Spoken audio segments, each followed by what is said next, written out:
Ia, whaatalo whatu po I lau fionga le ia tau savea le nei a fiafi ma nei a le lao le nei vai tau, ia. No, e.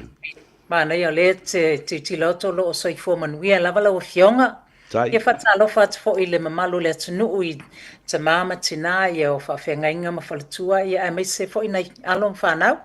Whalonglongo mai le nei tula ia ma lo soifua manuia. Ma tai, ua mai le avanoa. Tuli mai lava le taimi ta ua tele mo le whafonga tāpua ia le atunu. Ai tā tele I se e le porokalami. Avea fo le nei lao tā ua. E whaatalo whaatuai mo folo whaatu I le tiktai I le tātou malo. Fionga le li Panemia. Le fionga ia Honorable Prime Minister of Samoa and Minister of Police. Ia le fionga ia Honorable Laulia le Maria Toa mo le Whalitua. Whapea fo I le whainga malanga Malu. Ia o lo whao pea I au ki lani nei. Ia mo le sa ili ngā matangi. Ia whapea nā fo I o le siaki o le suifua malolo ina. Ia maua ma ato toa le malosi.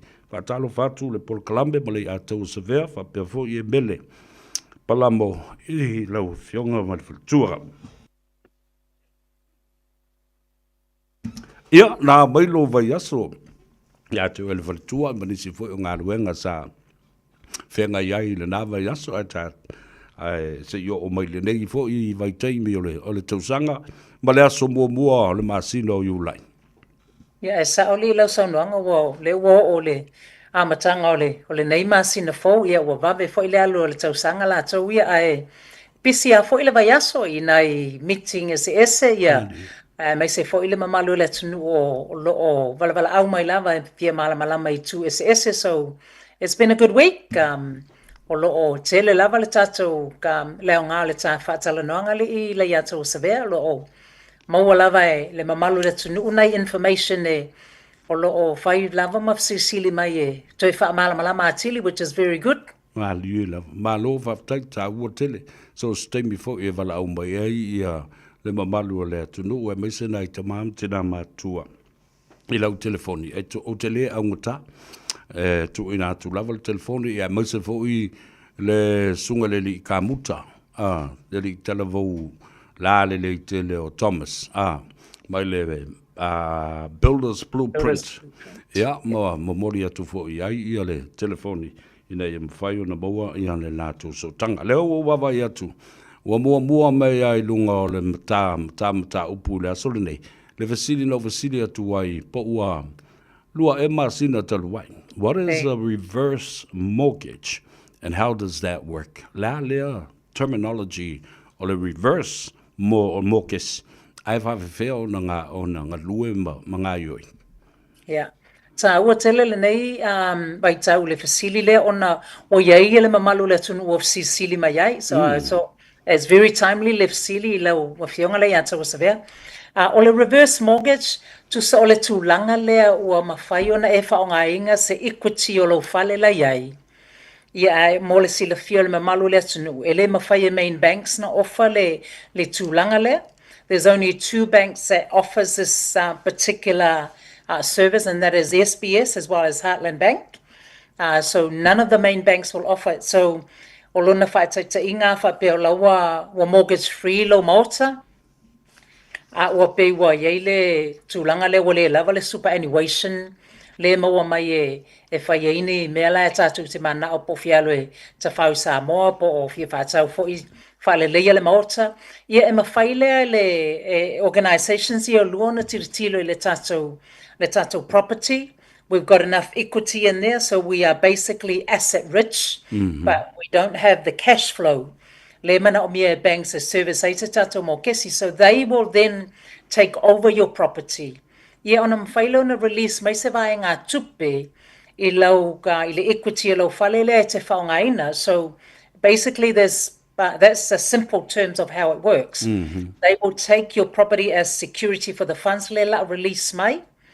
So long as you have got to be 60 years of age or more. Right. Or older, so long as wa onus fulu tausanga or more le matua o lo soifua, they will then consider an equity release as a reverse mortgage. I guess o le isi fasili na le na tau tulu loa tu lei po o ai la e anga va ai o le la we lo today e anga va el zanga te ono sful tau sanga fa solo i lunga o a nisi tulanga le e mfai ona anga va ai tanga te le reverse mortgage.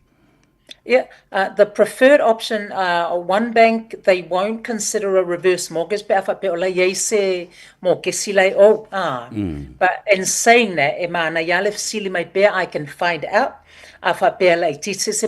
Maybe, they only got maybe 50,000 owing. Yeah, e mawhaila vai la tōna take over le mo kesi lea.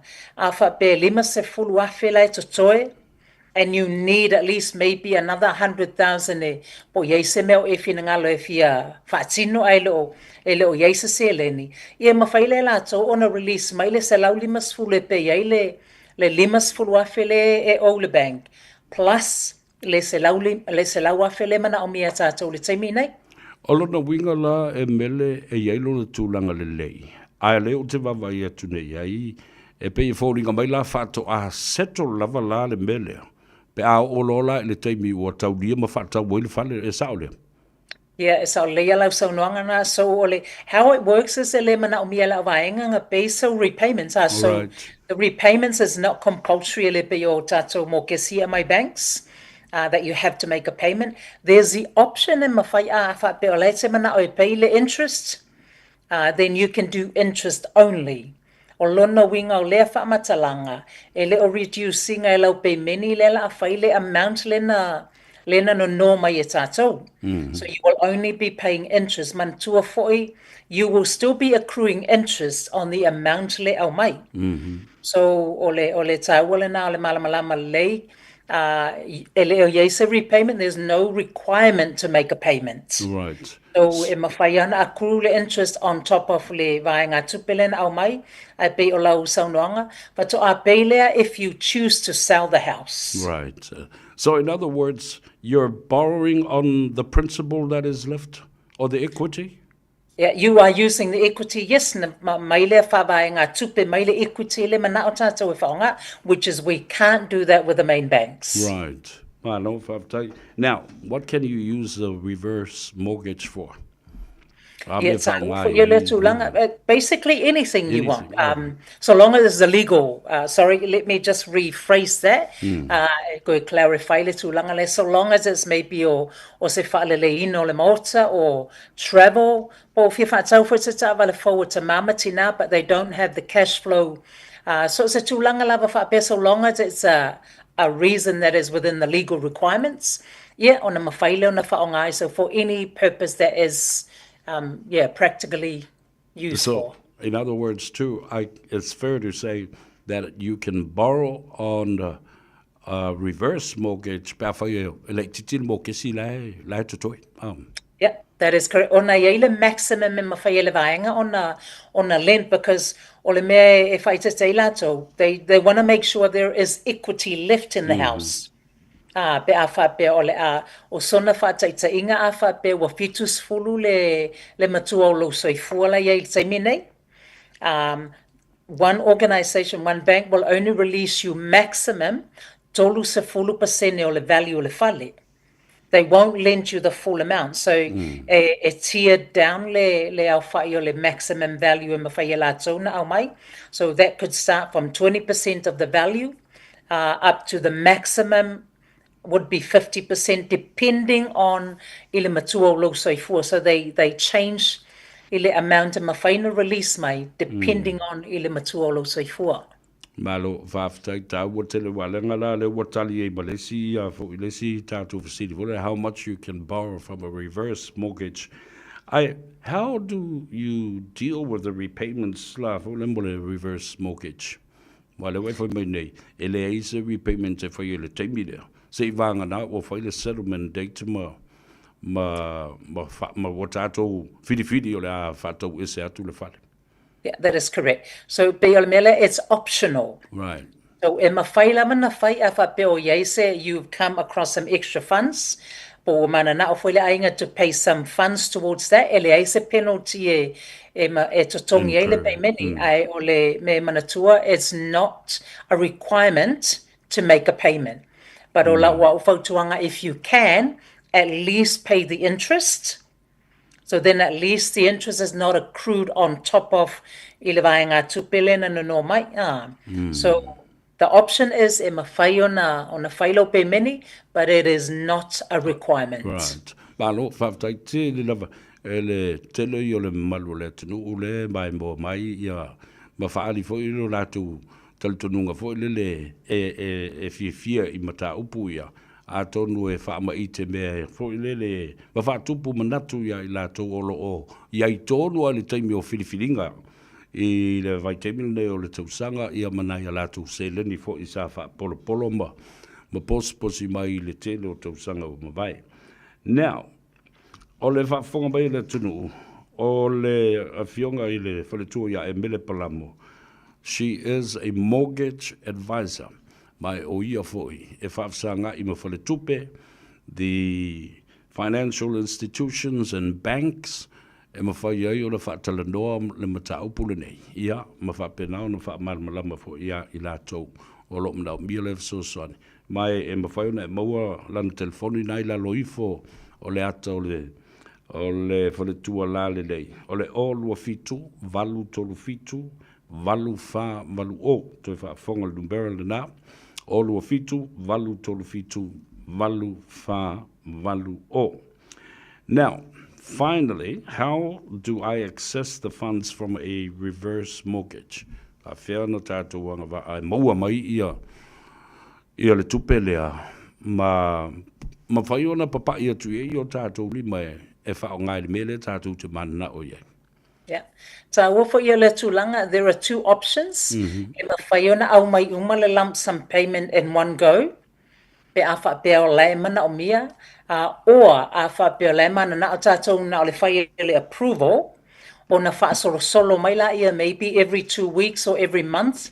Le vai ngā tupele, le vai ngā se leni le mana o mia e tātou.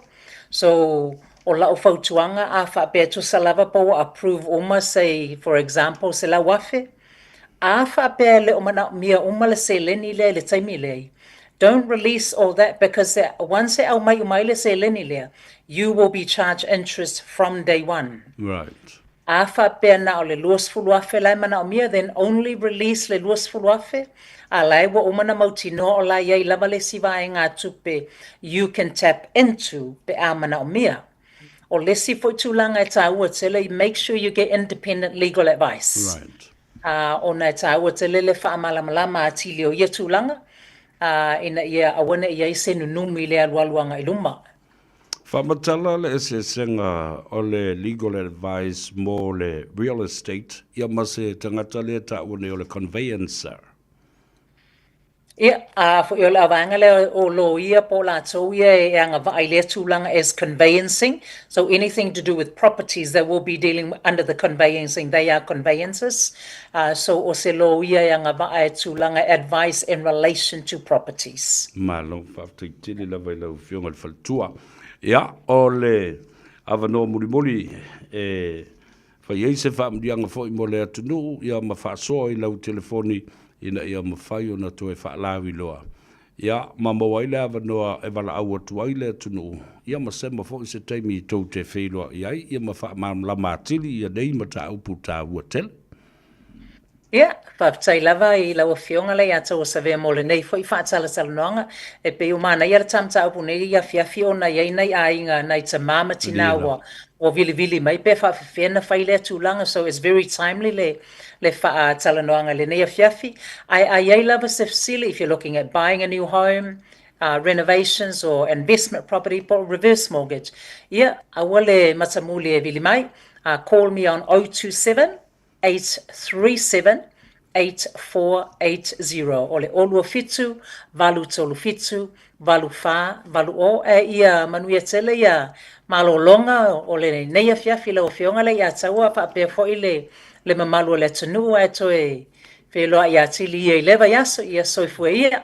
Ia, valo whaftai tili lava i le whasoa i lau whionga le whaltua. Ia, ma le fonga fo i o le tāporo kalame o le malu i Fale. Anga le leile tua, tiu te lo tau wha mai o le neia fiafi.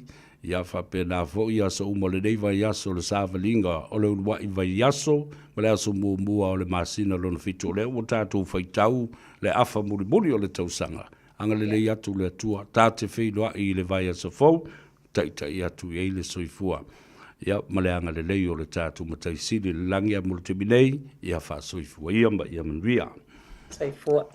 Ia le nā Samoa tāwalunga atu ai le whatalanoanga fo i ma le fofonga o le tātou polokalame. A malu i Fale, ia e malu fo i fafo. A o le Fale la le tātou talanoa iai. O le Fale mo ia, ia. O le maota ma le lawa ua tanga i masila iai le tamā ma le tina matua. Ia whapea nā fo i nisi o le whanau ua ngā lulue. Ia ma ua lima mālolos. O tau whapea iloa, te iloa. Ya, o mai tātou ainga, tātou whaipaanga male, ta mamale tina matua o lai eile la se lau afe. Ai o mai tātou ia o uso matua whawhine. Tātou wawa aipo lale tūlanga me whai ai o na tuu whaatasia se tātou sosani. Whai whaatasi ai, ia mapulu lima whaatasi. O la whaatau le whale. E le whapela e ko a wha, pe ko lima o kou alela, kou o e whakau i le whale ngā luopo kumoe. Fesili ya Emele avatu le fautuanga ta ua tele mo oe e te malama mai wala au le telefoni le na olu a fitu valu tolu fitu valu fa valu o